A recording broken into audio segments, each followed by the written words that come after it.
Hello, and welcome to Art History Plus podcast. We have with us an amazing, a very talented artist, Kedar Namdas. This conversation is powered by La Nanta Absinthe, and I'm very happy to know this guy for the last 10 years.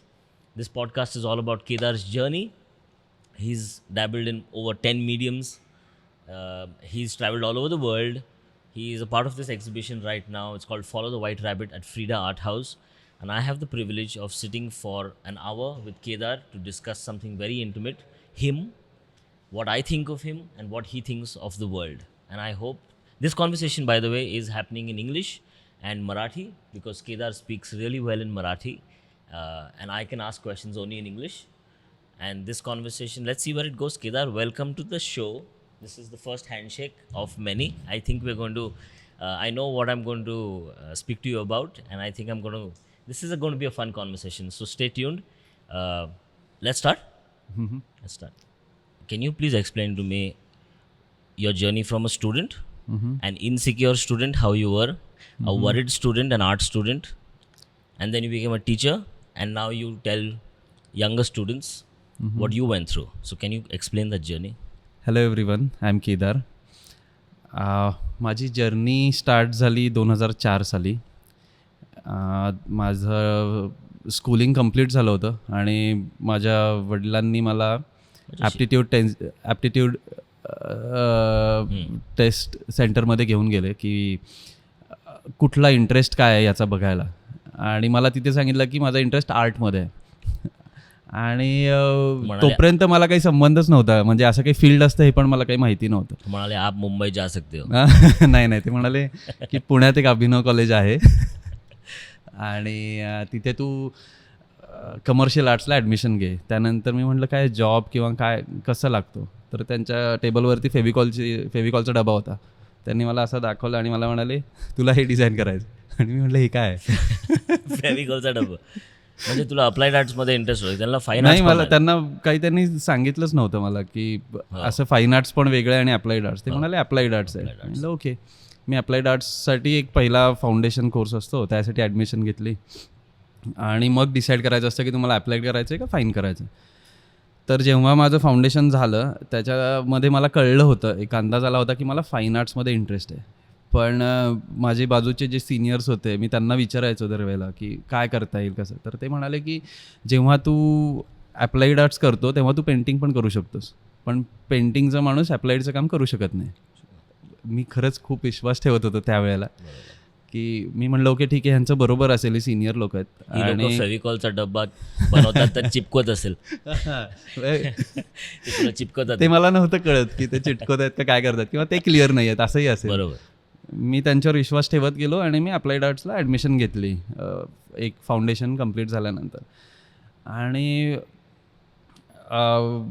अप्लाइडला me admission तर घेतली, पण problem असा होत होता की मला त्यात इंटरेस्टच येत नव्हता. म्हणजे मला कुणासाठी तरी असं काम करणं, त्यावेळेला मी त्या माइंडसेटमध्ये नव्हतो. मला स्वतःचे जे काही इमोशन्स येत होते किंवा जे काही मी लिहित होतो ते मला पोर्ट्रे करायचं होतं माझ्या लँग्वेजमध्ये.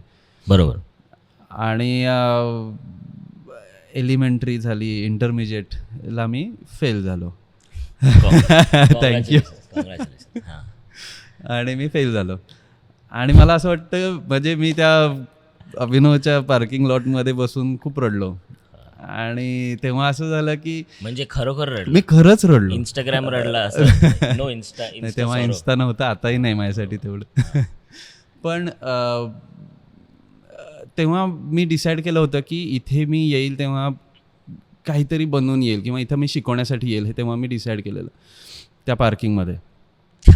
हो, मी पार्किंगमध्ये ठरवलं. तू डिसाईड केलं की तू एक ऑन्टरप्रिनर होणार, तू डिसाईड केलं की तू फाउंडर आर्ट लॅब फाउंड करणार, तू डिसाईड केलं की तू UX डिझाईन स्टडीज करणार, तू UKला जाणार, सगळं डिसाईड केलं? नाही, मी डिसाईड हेच केलं की मी जे काही म्हणजे कॉलेज करता अप्लाइड आर्ट्स करता मी दिल्ली, हैदराबाद फिरत होतो, कोलकाता, शांतिनिकेतन.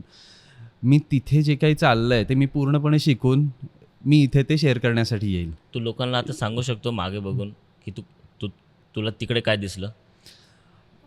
हो, असं सांग की तुला महाराष्ट्रामध्ये काय दिसलं आणि तुला बाहेर काय दिसलं. आता कारण तू localised conversation, I am doing a localised conversation. I like to know की जे स्कूल ऑफ आर्ट्स लोक म्हणतात is the best college in India. we both have different opinions on that because we have traveled here and abroad, and so we kind of have a different perspective to it. So can you articulate in your voice तुला जे वाटतं की what is the difference? मी प्रत्येक स्टेजमध्ये वेगळे differences बघितले. जेव्हा मी अभिनवला होतो तेव्हा मी फिरायचो, तेव्हा माझ्यासाठी हे खूप असं काहीतरी वेगळं आहे म्हणून मी बघत होतो की काहीतरी नवीन आहे आणि वेगळ्या पद्धतीने ते मांडतायत, मीडियम्स नवीन आहेत. आता मी त्या गोष्टीला वेगळ्या पद्धतीने बघतो की तिकडचं स्कूलिंगच वेगळं आहे. तिकडे ज्या पद्धतीने फ्रीडम दिला जातो किंवा डिस्कशन्स होतात किंवा तुम्हाला हे शिकवलं जातं की तुमचं काम प्रेझेंट कसं करायचं आहे, तुम्ही मीडियम कसे चूज करायचे, आर्ट हिस्ट्री किंवा जनरल ॲस्थेटिक्स आपल्याला जे शिकवलं जातं त्याचा तुमच्या कामासाठी तुम्ही कसा यूज करून घ्यायचा आहे, ना की तो फक्त एक सिलेबसचा पार्ट आहे. तर पण तुला कलाकार व्हायचं होतं असं काही डिसाईड नव्हतं आणि अजूनही असं काही नाही आहे. कारण की मी ती गोष्ट फ्लेक्झिबल ठेवली आहे की जी जर्नी आहे मला ती प्रत्येक स्टेजला मी जो आहे ते मला एन्जॉय करायचं आहे आणि ते मी जेवढं 100% देऊ शकेल तेवढे मला द्यायचे आहेत. So you are a creative person, but you are not defined by being a painter or an artist. नाही, मला ते करायचं नाही आहे कारण की माझी ती लँग्वेज नाही किंवा माझा तो स्वभाव नाही म्हणता येईल. पण तुला कसं कळालं? How did you know that you are not this person? You have to explore the process. Right. तर काय अशा खूप गोष्टी झाल्या आयुष्यामध्ये की ज्याच्याने माझ्या कामावरतीच नाही पण ॲज अ इंडिव्हिज्युअल माझ्यावरती खूप फरक पडत गेला. तर अभिनव झालं, मी जेजेला गेलो, जेजेला मला हॉस्टेल नाही मिळालं, मी ट्रॅव्हल करत होतो पुणे मुंबई. पण मी त्या गोष्टीला असं बघितलं की मी ट्रॅव्हल करतो आहे आणि मला इथे मॉडेल्स मिळायला लागले. मी दररोज 3.5 hours असे 7 तास माझ्यासाठी वेगळे मॉडेल द्यायचे. मी स्केचबुक हातात असायचं, ती लोक मला बसायला जागा द्यायला लागली माझं स्केच कार्ड म्हणून. ट्रेनमध्ये लोकांचे स्केचेस काढायला. इंस्टाग्रामवरती तो फेमस इंस्टाग्रामवर जो ट्रेनमध्ये पोर्ट्रेट करतो ते कॉलेजमध्ये रोज करायचं पण इंस्टाग्राम सिरियसली तर स्केचेस करायचो. तिथे स्केचिंग सुधारलं. पण मला तिथे एक प्रॉब्लेम सापडला. मला बॅक पेन व्हायला सुरुवात झाली आणि की एवढा ट्रॅव्हल करून परत कॉलेजमध्ये बसून परत तू रोज पुणे टू बॉम्बे करायचं, पुणे मुंबई अपडाऊन करायचं रोज. Yes, Deccan Queen. माझा सीट ठरलेले असायचे, बोगी ठरलेली, नेहमीचा group. I didn't know this. Every day morning 7 Pune. Go to Pune station. Go to Bombay. To JJ School of Art. Come back. Yes. For art. हां, बऱ्याचदा असं व्हायचं की मला काही इनॉग्रेशन मिस नाही करायला लागायचे. म्हणजे मला असं वाटायचं की हे एक्झिबिशन म्हणजे तेव्हा केमोल्डमध्ये खूप छान होते किंवा बोस सरांनी खूप छान आर्ट गॅलरी स्टार्ट केलेली फोर्टला. तर मला ते इनॉग्रेशन्स बघायचे असायचे. तर मग मी ते एक्झिबिशन्स बघायचो. माझ्या ट्रेन मिस झाल्या की मी कॉलेजला झोपायचो. म्हणजे this is not some Amitabh Bachchan story, this is real. हां, म्हणजे होत्या काही पण नाही. म्हणजे ह्या गोष्टींनी खूप शिकवलं मला. असं म्हणायचं आहे की तुझे मित्र नव्हते ऑब्व्हियसली. तू एवढा पुढे मागे करतोय, एक रात्री पार्टीला नाही गेला असेल. नाही, पार्टी आणि ही कन्सेप्ट त्यावेळेला माझ्यासाठी नव्हती कारण की मी डिसाईड केलं होतं. कारण की देवदत्त पाडेकरची स्टोरी मला सांगून इथून पाठवलेलं. देवदत्त पाडेकर कॅन्टीनला जायचे नाहीत किंवा आम्ही त्यांनी डेडिकेटेडली काम केलं सकाळी आल्यापासून संध्याकाळपर्यंत. तर माझं टार्गेट हे होतं की आपण एवढे एक्सपेन्सेस खर्च करतो आहे दिवसाचं. डेली एक्सपेन्सेसचा चार्ट मला सरांनी शिकवला होता सेकंड इयरला. की त्यांनी काय केलं, एंट्री केली मी सेकंड इयर फर्स्ट डे. आम्ही सगळे असे पावसात भिजून गेलो आणि बसलो. सरांनी म्हणले ओके ॲडमिशन कॉलेजचं फी किती भरली वर्षाची. मी म्हटलं सर किती होती तेव्हा, 700 रुपये 800 रुपये divided by 365. 800 rupees divided by 365. त्यानंतर 365. हां, म्हणजे जे काही मग इथे तुम्ही आलाय, तुम्ही फी भरली पण कुणीतरी पे करतं इलेक्ट्रिसिटी बिल. असे त्यांनी एक्सपेन्सेस त्यांनी हे केले की ब्रेकफास्ट, लंच, तुमची ट्रॅव्हल फीज आणि हे सगळं. आणि मग कळलं की माझी त्यावेळेची एक्सपेन्सेस काहीतरी होते दिवसाचे 72 रुपीज असं काहीतरी. आणि मग मला असं झालं की मग मी त्याला डिवायडेड बाय 24 hours केलं आणि मग मी माझा आर्ली हे काढला होता. थोडा जादा हो गया सिरियसली. आणि मला ती जी असाइनमेंट होती फर्स्ट डेची ती मला अजूनही आठवते. आणि मला असं होतं की मी आत्ता काय करतोय किंवा मला असं झालं की मी कॉलेजच्या काळामध्ये डिजिटल क्लॉक यूज करायला सुरुवात केली की मला तो मायक्रो सेकंड दिसायचा. म्हणजे मला असं होतं की मला वेस्ट नाही करायचा टाईम. मग पार्टीज हे किती वर्ष चाललं? हे आत्ता कुठे अजून चालूच आहे म्हणजे. पण पण हां, म्हणजे मला असं होतं की मला टाईमपास नव्हता करायचा किंवा मला फुल फ्लेज द्यायचं होतं. कारण की मी एक टार्गेट सेट केलेलं त्यासाठी पण की मला आता वाईट वाटतंय की आम्ही टाइमपास करतोय. But I hope this adds value in your life. It adding value in my life. Definitely. तर मग you were a student. Okay, you were आता I am interested to know you became a teacher at a later stage. I didn't know this side about you. I know you for 10 years, but I didn't know this psycho side of you. This super nerd. But I want to ask you, now you became a teacher.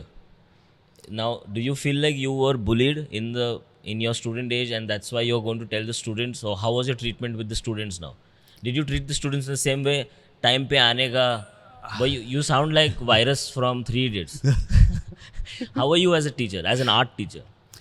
नाही, माझं म्हणणं हे आहे की तुम्ही तुमच्या कामामध्ये खूप डिसिप्लिन्ड असायला पाहिजे. म्हणजे तुम्ही आर्टिस्ट आहात किंवा तुम्ही डॉक्टर आहात, प्रत्येक प्रोफेशन हे तेवढंच सिरियसली घ्यायला पाहिजे, राईट? म्हणजे आपण बऱ्याचदा असं डिफाईन करतो की आपण आर्टिस्ट आहोत किंवा आपण डिझायनर आहोत, तर आपण विचार करतोय आणि जे काही विचार करतो ते ऑन पेपर करू शकतो किंवा आपण ते डॉक्युमेंट करू शकतो ऑडिओमध्ये की डिझाईन थिंकिंग आपली प्रोसेस चालू आहे काय बेसिकली, किंवा आपण त्यासाठी रिसर्च किती करतोय.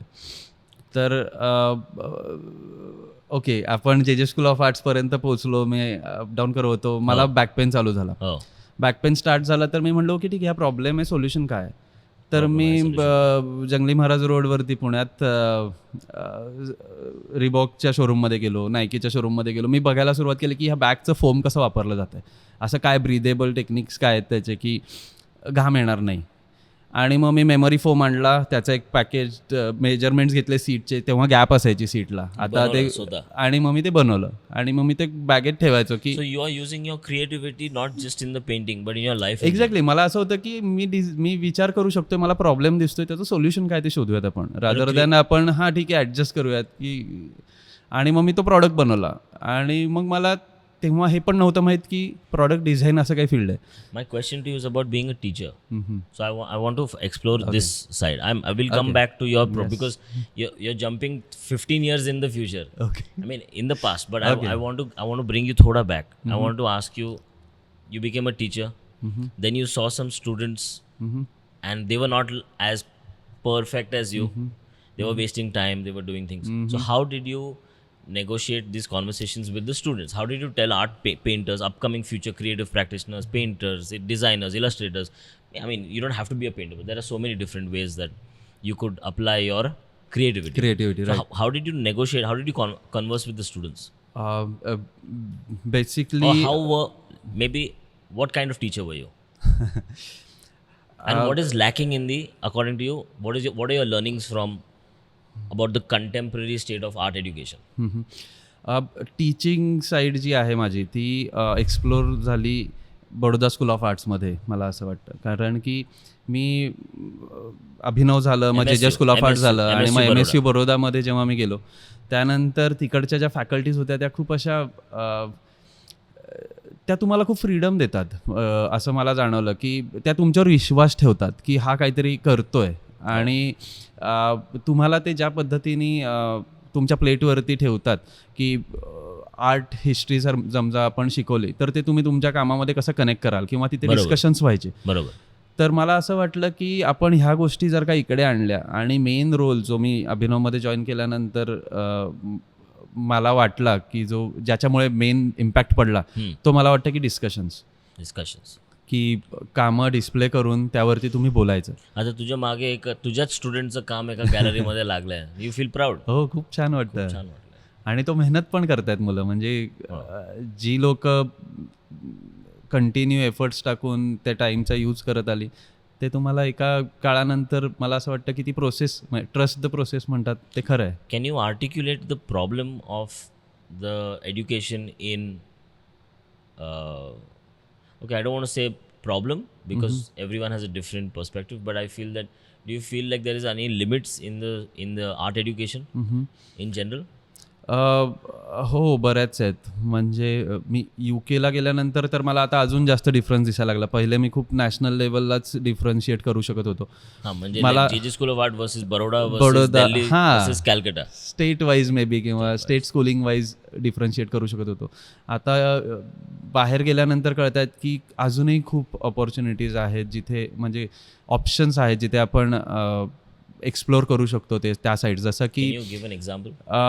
जसं की मे बी आपण कुठलंही लेक्चर झालं तर त्यानंतर आपण त्यामध्ये एक्सरसाइजेस ॲड करू शकतो, ज्या एक्सरसाइजेसमुळे प्रॅक्टिकल एक्सपिरियन्सेस येतात, जे मे बी रिलेटेड नसू शकतात डायरेक्टली त्या सब्जेक्टशी, पण इनडायरेक्टली ती गोष्ट तुम्हाला खूप छान ग्रूम करू शकते किंवा तुम्हाला डेव्हलप करू शकते त्या सब्जेक्टला शिकवण्यासाठी. तू छान म्हणाला. Can you give me a better word for that? One critic I have in Marathi language.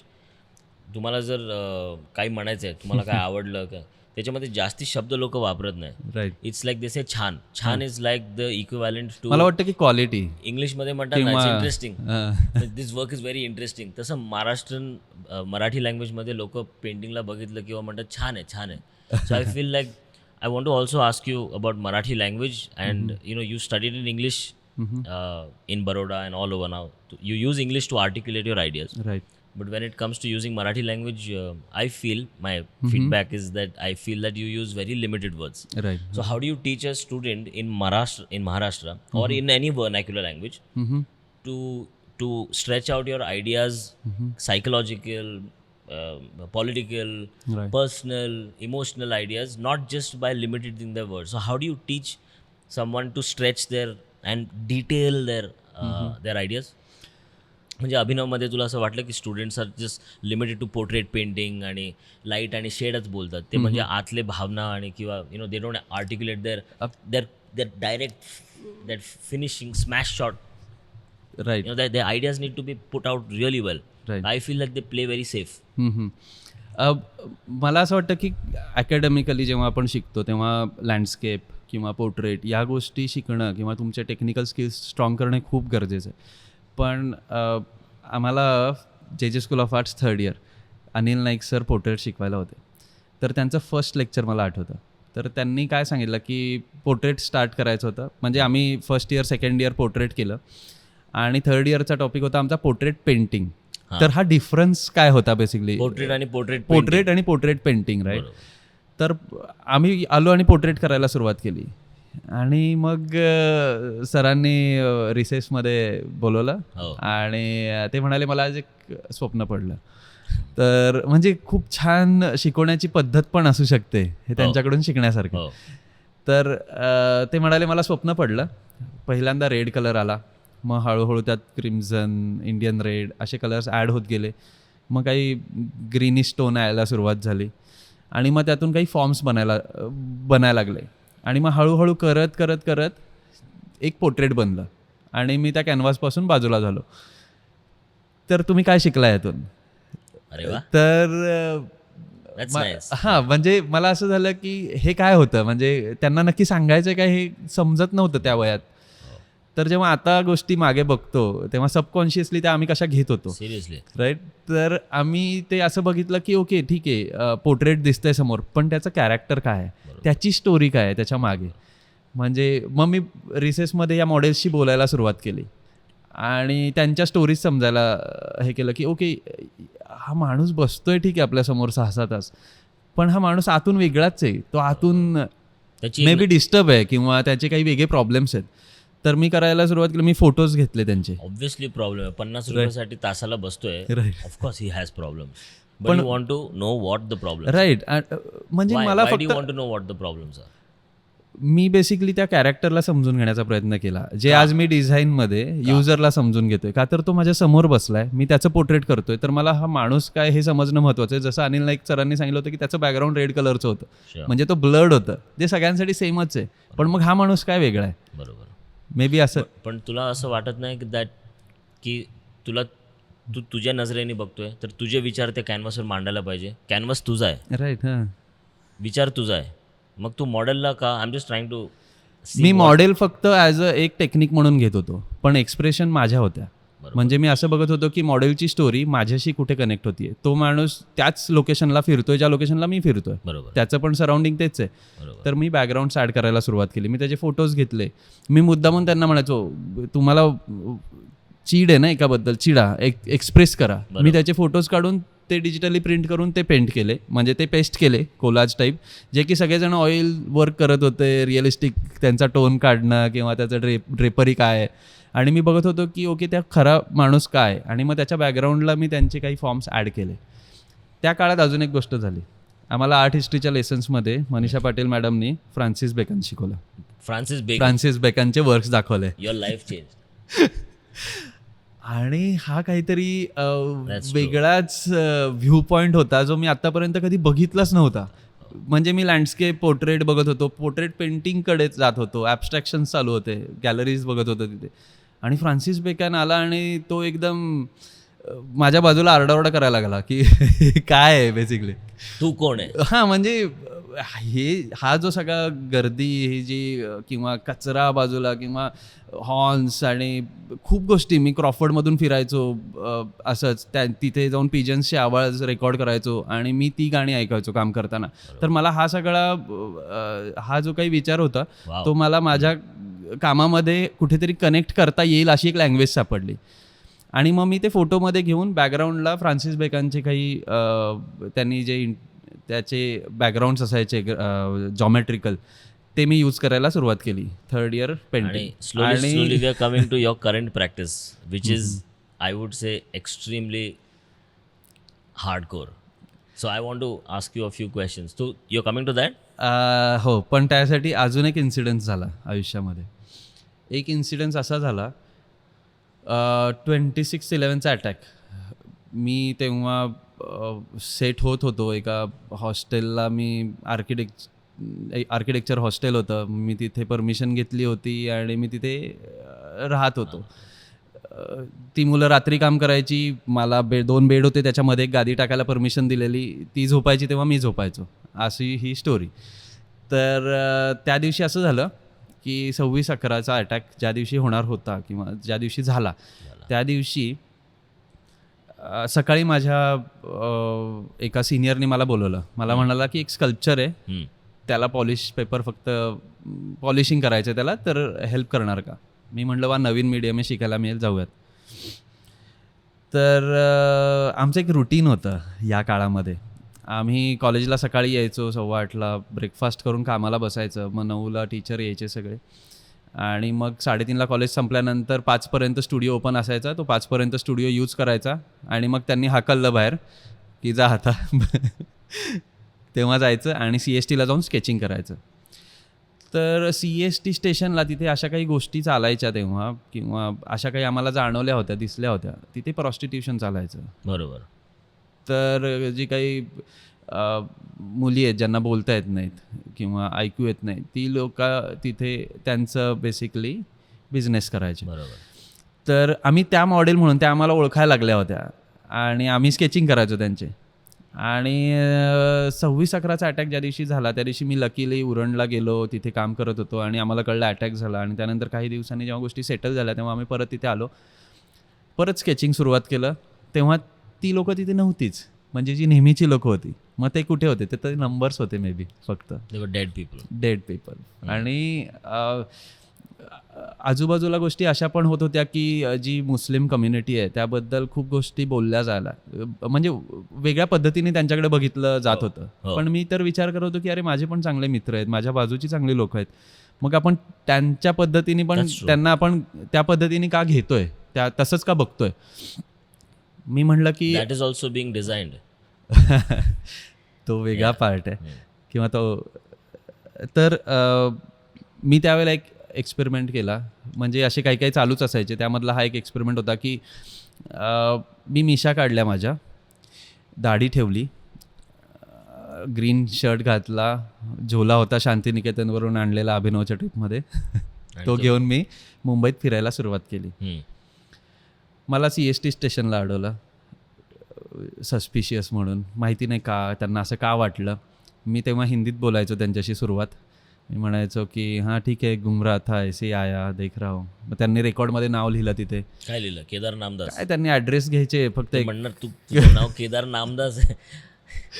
आणि And नाही, पण हे सगळं झाल्यानंतर ते नावं वगैरे लिहून घ्यायचे आणि त्यानंतर जेव्हा ती गोष्ट ॲग्रेसिव्ह व्हायची थोडी अजून, किंवा थोडं असं मला वाटायचं की क्रिटिकल होत चालली आहे, you were doing this as a performance. तेव्हा मला माहित नव्हतं की हे परफॉर्मिंग आर्ट असं काही फील्ड आहे. तू ते ग्रीन घालत होतो. Okay. You were going after wearing the green dress. But isn't that instigating? What were you trying to achieve through this performance? Like, who are you speaking to? हे माझ्यासाठीच होतं. मला फक्त हे बघायचं होतं की ॲज अ मुस्लिम कॉमन माणूस त्याला कसं बघितलं जातं आहे आत्ता. आणि मला असं वाटलं की ही मुवमेंट मी मिस नाही करायला पाहिजे की जेव्हा सगळी लोकं खूप त्याच टॉपिकबद्दल बोलत आहेत. आणि म्हणजे मला असं वाटतं की बऱ्याचदा प्रोसेसच तुम्हाला काहीतरी सांगत असते की तुम्हाला काय करायचं आहे. You are like a ethnographer. You are studying qualitative research to see how the feeling happens of feeling excluded or being spoken badly to. Or that's pretty interesting. I've never. May be आता जेव्हा मी design thinking किंवा UX किंवा as design schooling करतोय, तेव्हा मला हा user research दिसतो. आणि मला असं झालं की अरे हे तर मी करत होतो, पण मग हे तेव्हा मला कोणी सांगितलं किंवा असं काय झालं माझ्या बाबतीत की मी हे करत गेलो. Yeah. मला फक्त एवढंच वाटलं की मला जी प्रत्येक वेळेला जी गोष्ट वाटली ती मी एक्झिक्यूट केली. That's true. आणि ती त्या जॉन सरांच्या लेक्चरमुळे होती की मला वाटतंय तर मी ते करून टाकावं, कारण की माझी तासाची एक व्हॅल्यू मी त्यासाठी पे करतोय. बराबर. तर ते झालं. प्रभादेवीला टॅक्सीत होतो मी, मला टॅक्सी थांबवली, टॅक्सी ओपन करून ड्रायव्हरचं लायसन, टॅक्सी ओपन करून माझं इन्क्वायरी, ते झालं. तिथे परत त्यांनी लिहून घेतलं. My God. आणि हे सगळं झाल्यानंतर एक गोष्ट कॉमन असायची यामध्ये की जेव्हा ती गोष्ट थोडीशी ॲग्रेसिव्ह होईल हो. त्यावेळेला मी माझं JJ स्कूल ऑफ आर्ट्सचा ID काढायचो आणि मी म्हणायचो मी स्टुडंट आहे JJ स्कूल ऑफ आर्ट्स आणि मी हे माझी एक प्रॅक्टिस म्हणून करतोय. बरोबर. आणि त्यांना कळायचं. हां, बऱ्याचदा कळायचं. भायखळ्याला मला जेव्हा पकडलं तेव्हा त्यांना मे बी कळालं नाही. त्यांनी मला जोपर्यंत मी ती ट्रेन पकडून CSTच्या ट्रेनमध्ये बसत नाही तोपर्यंत तो मला फॉलो करत होते की ते म्हणाले की हां, ते मला म्हणत होते की नाही तू इथून जा, भायखळा स्टेशनपासून पहिले जा. बरोबर. असं बऱ्याचदा That झालं. was insane. पण मग ह्या ज्या काही गोष्टी झाल्या You त्या want to experience the hyper reality. I see for the last 10 years I'm noticing your your urge to document or kind of experience ultra reality. Like it's like you have like a urge to want to pull things in that direction. असू शकतं. वैभव, Like मी real जास्त experience. Technically विचार करत नाही, कारण की मला असं वाटतं की इमोशन्स किंवा मेन जे फायनल रिझल्ट आहे त्याच्यासाठीची लागणारी प्रोसेस आणि एक्झिक्युशन हे जास्त इम्पॉर्टंट आहे, रादर दॅन तुम्ही कुठली प्रोसेस फॉलो करता किंवा कुठलं तुम्ही जास्त टेक्निकॅलिटीमध्ये गेल्यानंतर आपण खूप अडकून जातो. आपल्याला असं वाटतं की नाही ऑइल कलर करतोय तर टर्पेंटाईल आणि ऑइलचा रेशो किती असायला पाहिजे, आपण ह्याच्यातच अडकून जातो. बऱ्याचदा सब्जेक्टची नीड फक्त टर्पेंटाईलचीच असते. बरोबर. माहिती असणं गरजेचं आहे अकॅडमिकली, पण तुम्हाला ते मग तुमच्या पद्धतीने कसं हाताळता येईल ते पण तुम्हाला. But some people like being masters of their mediums and they are known for their mediums. Right. There's no problem with that. काहीच प्रॉब्लेम नाही, काहीच But problem. you as a person are a conceptual artist. Would you say that? Because you're not Asa- stuck in yes, mediums. yes, You have at least 14 mediums that I've seen you personally work in. Like you've done gesso, you've done wood, you've done paint, watercolor, charcoal. I don't know Programming, what video. programming, video, performance. You've done a lot of things. People don't know this about you because you're a what I would call as a shy guy. You're like you're like an introvert, or I don't know. You've not ever been on social media that much. People don't know. Only people who really know you, who are close to you, who call you regularly, have been doing that. Can I ask you one thing about, one is mixed media practice, and secondly I want to start talking to you about this. So I look at it this way, that I feel your works are extreme gore, and the visuals that you paint are some things for which someone could come and damage property. You know, these are like visuals which are like extreme upfrontal, like images of rape and torture and bruises, wounds, opening the body, full mark art, like hardcore gore. And that aesthetic is something that I was not confronted to this extreme till I knew that you look like a really simple, nice, good looking guy, but when I see your paintings, I'm like, my God, you're like, you're like Rose from Titanic, but inside, you're screaming. So I just want to, and you use all these mediums. So can we discuss what is your choice of weapon? What is your eventual? Do you have like one medium, and how do you, why are you doing what you're doing? Let's start with that, and why is it important to you?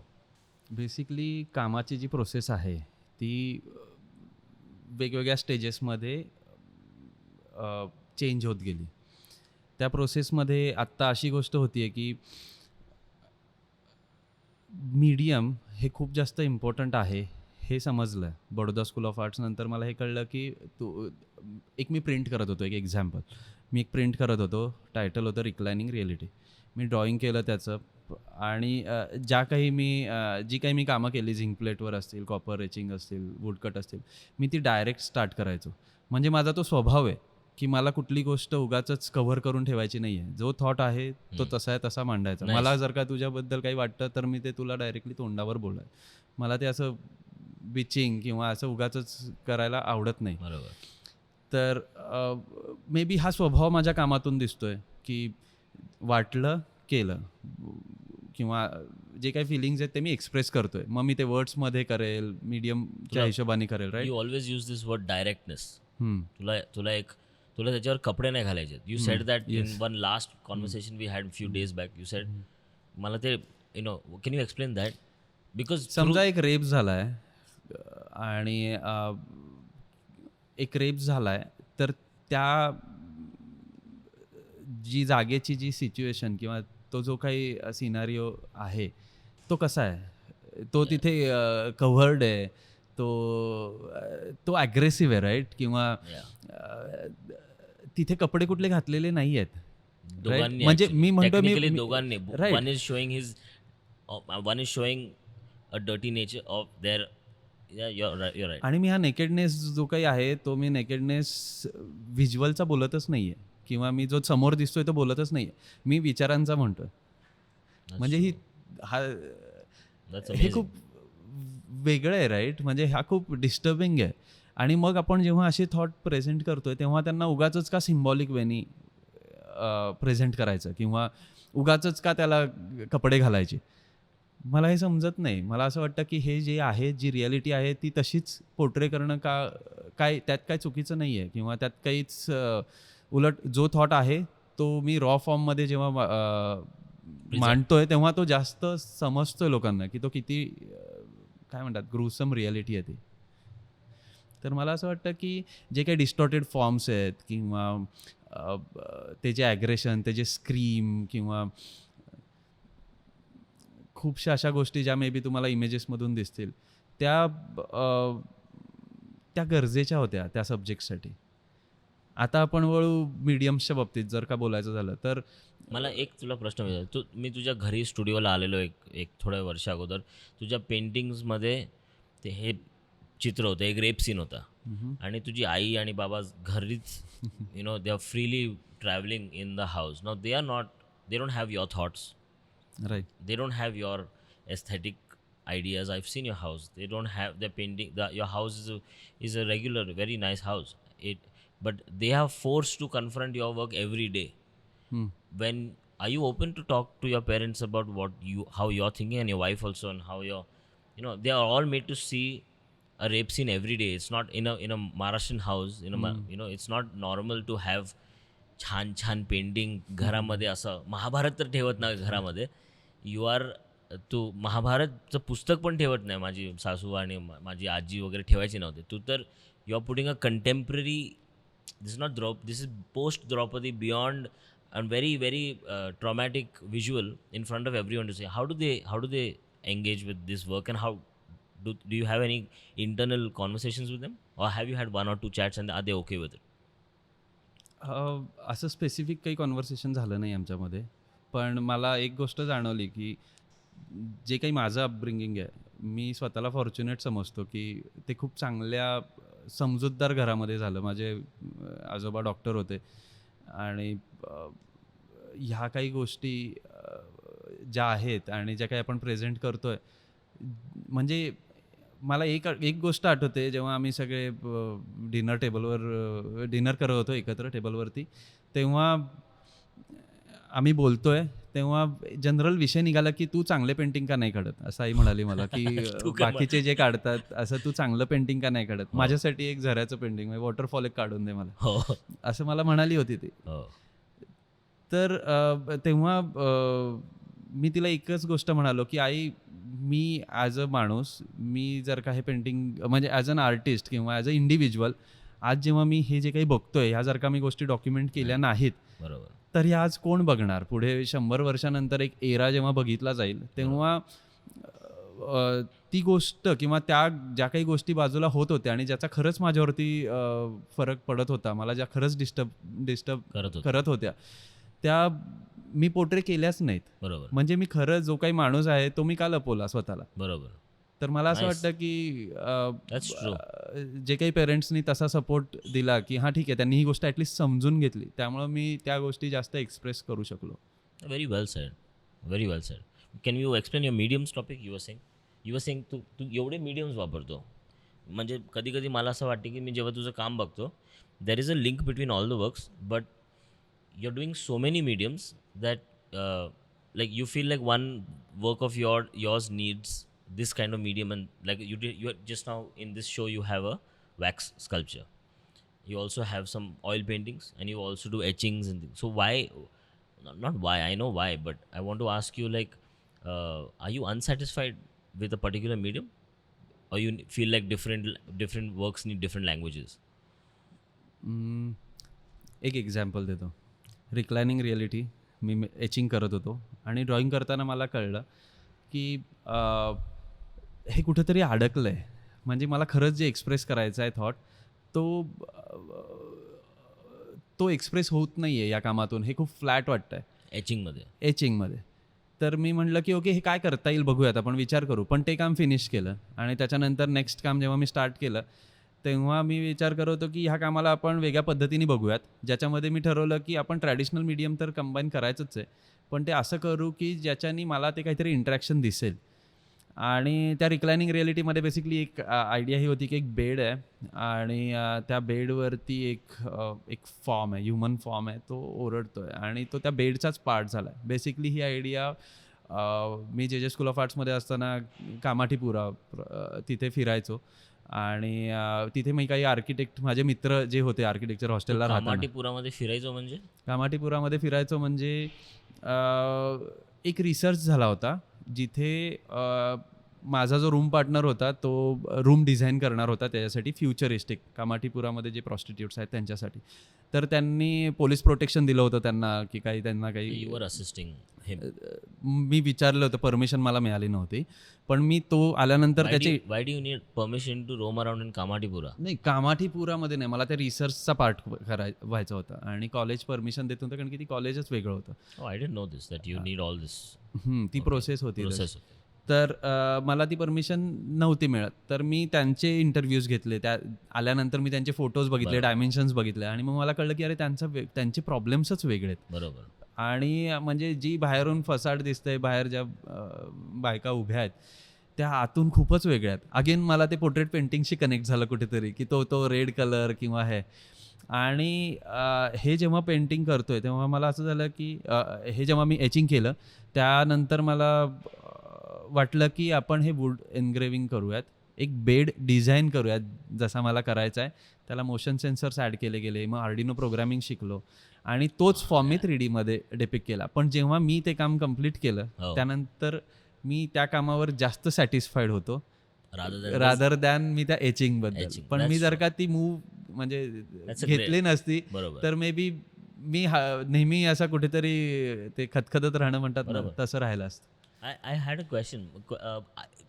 Don't you feel that if you're too sensitive about the outer world, the outer world's trauma will penetrate in you, and somewhere you will mimic and internalize the problems from the outer world. You have two options. Either you have, in this theme of contemporary mental health, there's a theme of wellness, where everybody wants to have happy thoughts, have understand the art of living, you are absorbing too much of the pain of the outside world and internalizing it and then upsetting your own mental health. Does that affect you?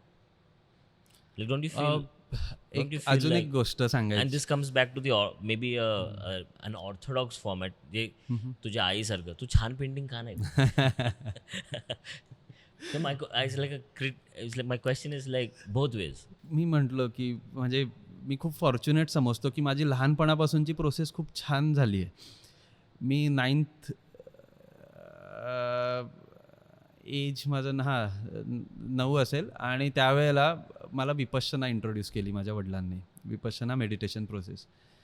आणि त्या वेळेपासून मी आताही Vipassana follow करतो, मी meditation करतो. तर त्यामध्ये एक छान शिकवण आहे. त्यात ते काय म्हणतात, तुम्ही कुठलीही गोष्ट बघितली तर तुम्ही ती ॲज अ थर्ड पर्सन म्हणून बघितली पाहिजे, ती तुम्हाला ॲफेक्ट होता कामा नये. तर मे बी जे मी लहानपणापासून ही प्रॅक्टिस करत होतो ती जेव्हा मी काम चालू केलं तिथे मला ती हेल्पफुल झाली.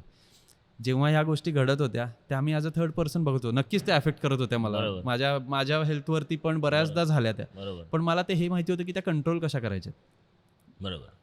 आणि मला वाटतं की म्हणजे ती प्रॅक्टिस करायची असेल तुम्हाला तर त्याचा अल्टरनेटिव्ह पण तुम्हाला शोधला पाहिजे की ठीक आहे हा हार्मफुल आहे तर तुम्ही तो बॅलन्स कसा करता येईल. बरोबर. म्हणजे पण ती गोष्ट सोडून देता कामा नये. मेंटल हेल्थ, तुझ्या मेंटल हेल्थवर फरक नाही पडत? नाही, मला पडत नाही असं म्हणता येत नाही. तो सबकॉन्शियसली काही होऊ दे, हे पडतोच आणि तो डिस्टर्ब होतोय म्हणूनच ह्या गोष्टी येत आहेत बाहेर.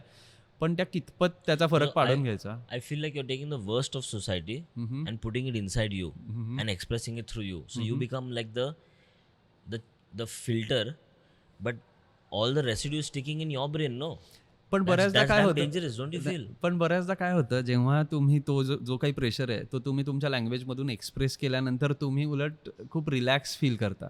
तो जर का तुम्ही म्हणजे एक एक्झाम्पल द्यायचं झालं तर जसं प्रेशर कुकर असतो की ती स्टीम जोपर्यंत बाहेर येत नाही तोपर्यंतचा जो प्रेशर आहे तो असतोच, पण ती स्टीम बाहेर येण्यासाठी प्रत्येकाने एक आपापला मीडियम शोधावं. पण प्रेशर कुकरची सिटी 30 सेकंडमध्ये उडवते. तुझा एक oil painting it takes 2 months to paint. So you are sitting on that moment for 2 months. So as an artist, as a writer, as a creative person, you are I saw the work of this sculpture and I was thinking तू म्हणजे at least 3 महिने 4 महिने तर लागले असेल हे काम करायला. For 4 months every day you get up, you wear clothes, you go to your studio and you are thinking about something insanely cruel and insanely traumatic, and your 4 months of your youth as a human being are invested in something on trauma of the world. And I find it like a novelist who's writing one crime sequence, one like a crime novel where you're actually living the, and this is not like the solution. This is, I'm sorry, this is not, your works are not the solution. Your works are a reflection of the dirt in society or the problems in society. So that can get to you, man, because it affects me for the the 15 minutes that which I experience your work in, and then I try to get back to my life. You're sitting on it for 4 months, so like think about it, man. Like I don't know what's the नाही होतो disturb असतोय, ती phase disturb असते, पण disturbing असते, पण ठीक आहे ते आता मॅनेज करता येत आहे. म्हणजे आधी खूप you're a special character, man. Like I have not seen someone who has so intense, I mean so many intense feelings. Also I'm going to flip the subject. I want to ask you, you like money and you're an entrepreneur, and I've had these amazing chats with you whenever I've spoken to you about professionalism. Even though you're younger than me, he's younger than me, even though you're younger than me, somehow you've got your game, your money game, your investment game, your financial personal growth game and all. Like you're such a mixed bag of kya bolne ka bhi awesomeness. It's like, what is your relationship with money? And I want to know why the urge to, now let's come to something new in your life. Your artlab.in and your what your I mean, you can reveal what you're working towards.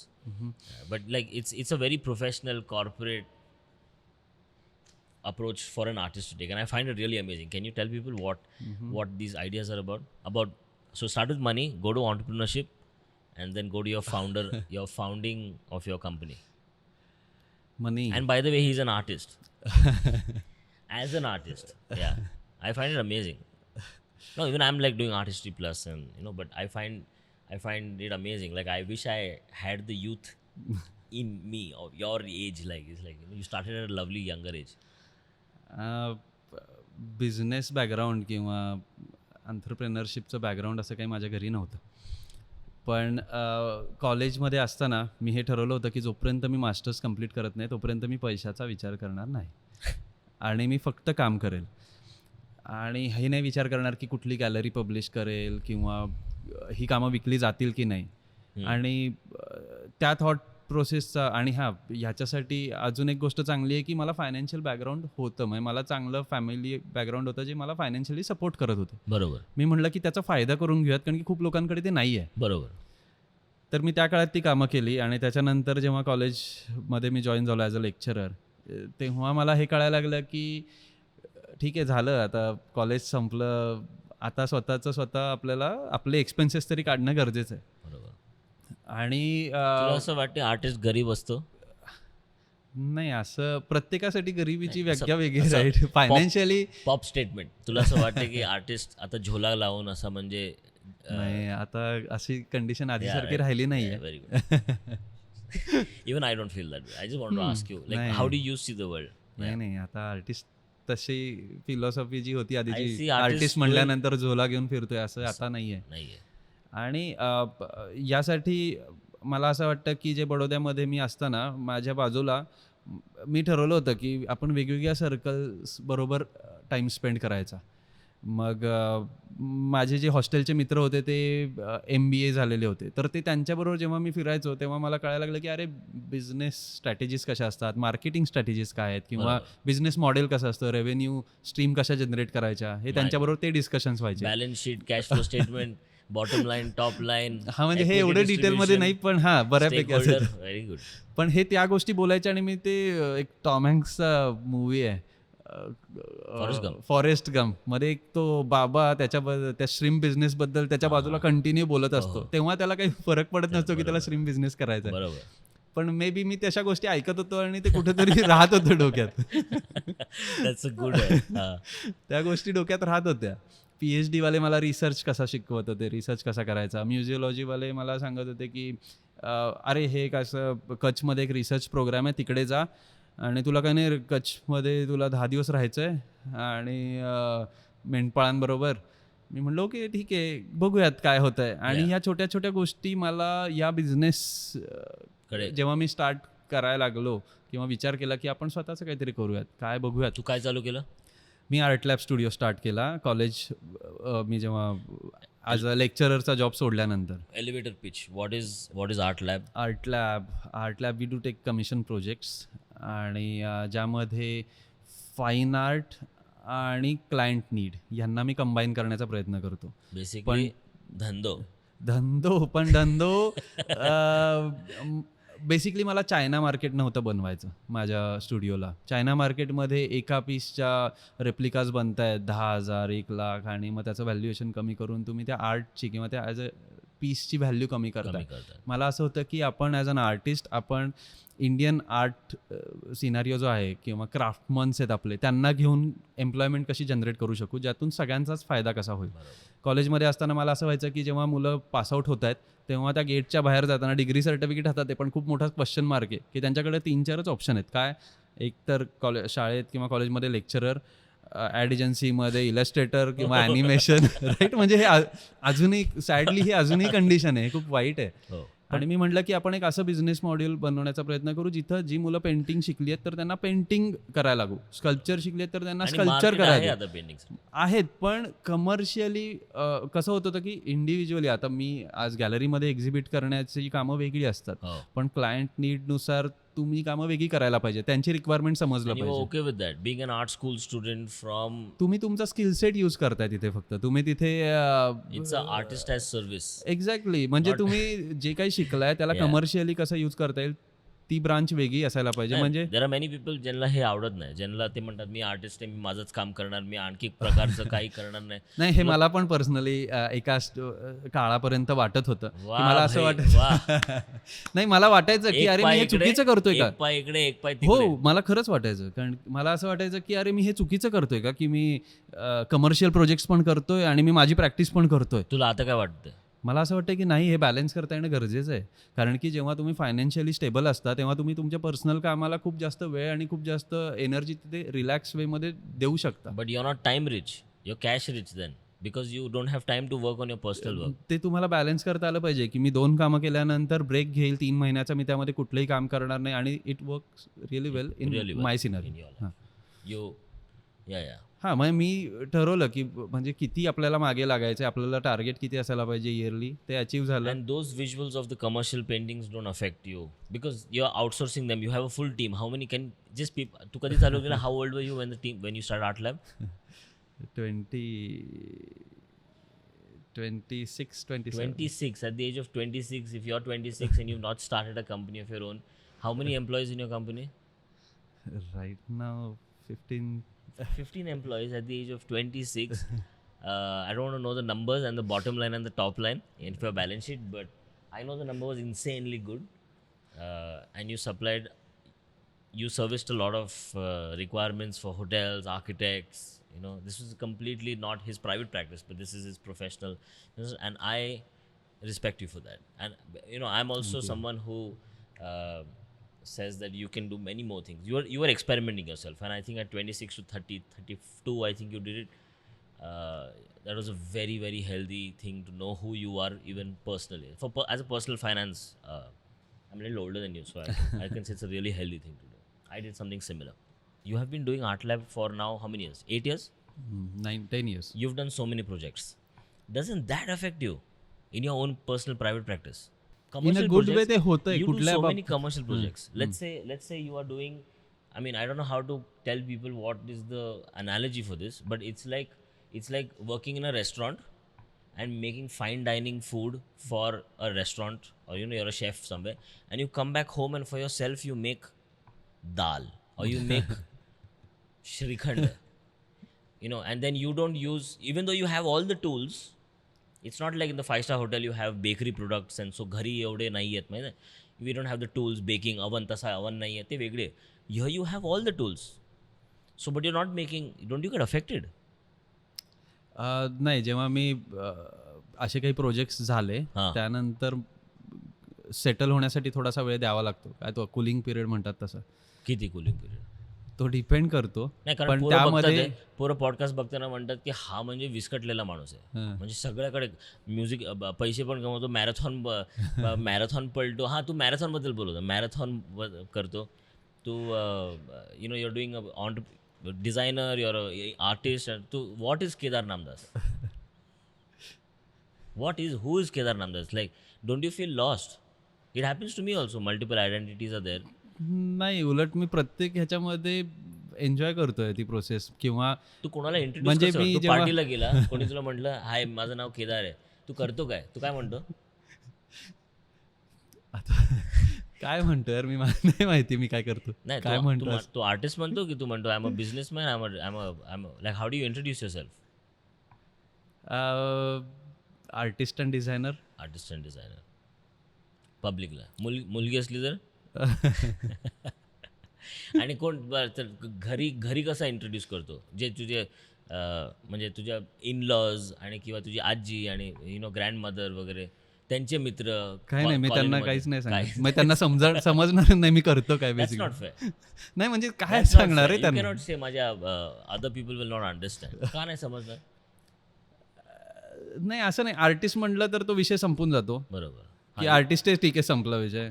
मग ठीक आहे, स्वतःची company आहे म्हटल्यानंतर तिथे financially गोष्टी set असल्यामुळे मग त्यांना आता सांगू शकतो हा पॉडकास्ट बघा.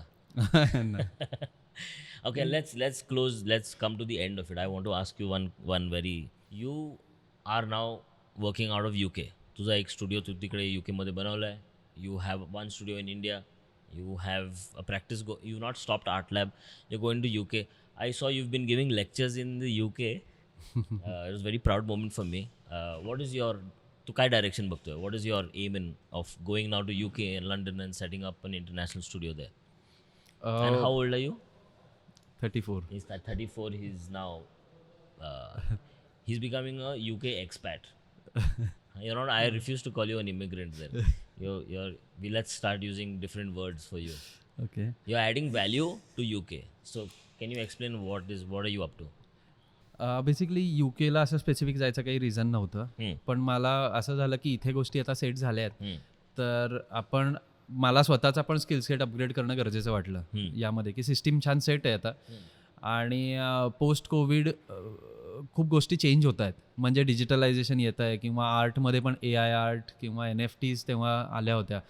तर मी म्हटलं की आत्ता आपण जर का ह्या गोष्टी शिकलो, आणि मी ह्यावर खूप विश्वास ठेवतो की जेव्हा तुम्ही गोष्ट अकॅडमिकली शिकता तेव्हा ती गोष्ट एका पर्टिक्युलर फ्रेमवर्कमधून जाते, त्यामुळे तुमचं एक फाउंडेशन होतं. मग तुमचा तो जो काही मेन फाउंडेशन बिल्ड झाल्यानंतर तुम्ही त्यावर छान एक तुमचा सेटअप करू शकता,